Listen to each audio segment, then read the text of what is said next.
La mission de Tiny la lutine. Avant de prendre le fil d'or que lui tend le Père Noël, Tiny enfile sa combinaison de plongée et ses chaussons magiques. Grâce à eux, elle peut nager dans les profondeurs, plonger pour se cacher dans une goutte d'eau et remonter le courant comme une sirène. Elle saisit ensuite le fil qui l'amènera à Vincent pour une mission secrète. C'est parti!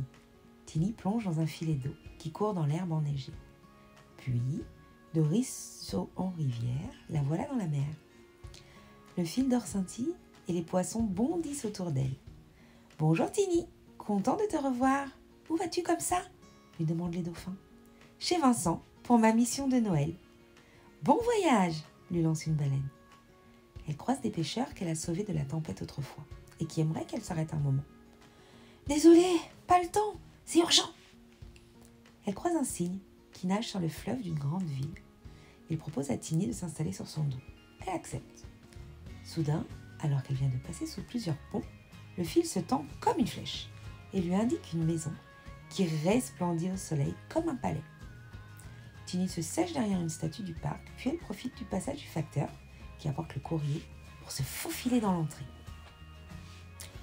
En haut d'un somptueux escalier, Tiny aperçoit par une porte ouverte un jeune garçon blond, beau comme un prince. Elle peut lâcher son fil d'or.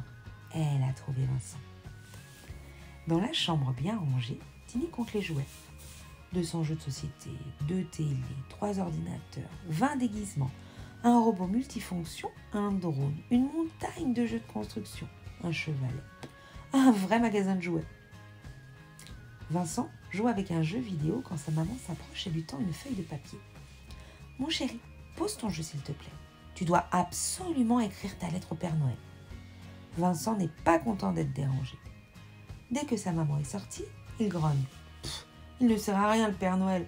Si j'ai envie de quelque chose, maman me l'achètera au palais du jouet. » Vincent prend la feuille, la chiffonne et la lance de toutes ses forces contre le mur. C'est le moment parfait. Tiny agite le grelot de son bonnet, attrape la boule de papier en plein vol et retombe dans la main de Vincent. Quand Vincent voit Tiny, quel choc! Pendant une seconde, il est transformé en statue et le temps s'arrête. Alors, la magie de Tiny entre dans sa bouche, dans ses yeux et même dans ses oreilles. Quand il se remet à bouger, Tiny lui dit « Bonjour Vincent, bien contente de te rencontrer. » La chambre du petit garçon s'est mise à scintiller. « Allons donc nous promener dans le quartier, » lui propose Tiny. L'enfant la suit. Dehors, tout brille aussi. Le fleuve s'est arrêté de couler. Le monde entier est immobile. Mais Vincent entend qu'on l'appelle. « Vincent !» Oh, c'est un petit oiseau qui a froid. « Vincent !» Oh, c'est un vieux monsieur qui n'a pas mangé depuis très longtemps. « Vincent !»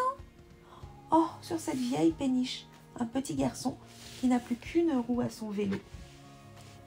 Vincent retourne chez lui. Il attrape une de ses écharpes en laine, il sort du frigo ses plats préférés, il court à la cave chercher le vélo de ses 5 ans et revient, les bras chargés, auprès de Tiny.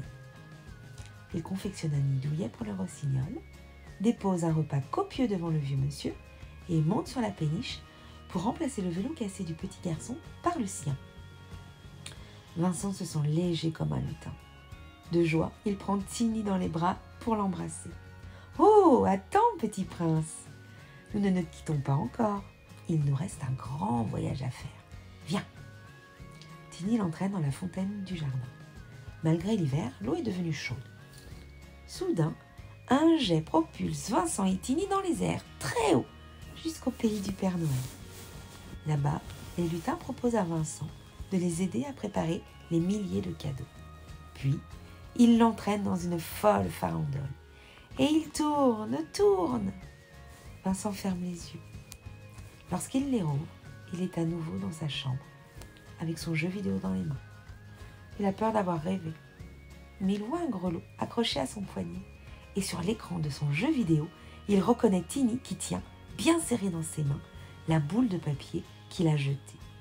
Alors il se souvient de tout. Le jour de Noël, pendant que ses parents ouvrent leurs cadeaux, Vincent entend cogner à la fenêtre. C'est un rossignol qui tient dans son bec une lettre que lui adresse le vieux monsieur. Sous le sapin, il y a pour lui une superbe péniche en papier, avec, à l'intérieur, un petit bonhomme et son vélo.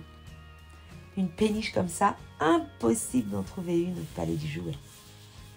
Vincent comprend si bien la chanson d'amour chantée par le rossignol de Noël qu'il sait que maintenant, il vivra toujours le cœur plein et généreux, comme ses amis les lutins.